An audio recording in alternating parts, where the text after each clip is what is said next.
Əsrin müqaviləsinin imzalanmasından əvvəl Rusiya bütün şərtlərdən istifadə edərək sazişin baş tutmamasını istəyirdi. O vaxt bəzi arqumentlər çox gülməli idi. Məsələn, deyirdilər ki, Azərbaycanda neft yoxdur. Xəzər daxili su hövzəsidir. Ona görə kənar ölkə iştirak edə bilməz. İran da bu arqumentdən istifadə edirdi. Qlobal Info xəbər verir ki, bunu Azərbaycanın sabiq Xarici İşlər naziri Həsən Həsənov ictimai televiziyada yayımlanan təmas xətti verilişində deyib. O, əsrin müqaviləsi ilə bağlı maraqlı faktları açıb. Stat: bütün bu maneələri aşaraq sənədi imzaladıq.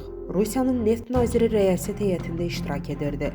Neftin dünya bazarına çıxarılması məsələsində ciddi müzakirələr gedirdi.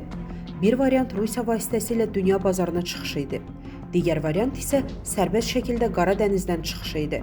İran da iddialı idi, amma onun iddiası real praktikada mümkün değildi. Çünki Fars körfəzindən Avropaya çıxış həm uzaq, həm də əlverişsiz hesab olunurdu. Bir dəfə təklif etdim ki, prosesi Qarabağ üzərindən Ermənistana, oradan da Türkiyəyə aparaq. Düşündük ki, bu yolla həm də investisiya qoymaq, ərazini abadlaşdırmaq olar. Bu, həm də Ermənistan üçün qazanc deməkdir. Heydər Əliyev çox fikirləşdi, həmin an cavab vermədi və sonda bunu Petrosiyana mənim deməyimi tapşırdı. Petrosyan isə cavab verdi ki, biz Qarabağı borulara dəyişmirik. Statın sonu. Əziz izləyicilər, xəbərlərdən məlumat əldə etmək üçün kanalımıza abunə ola bilərsiniz.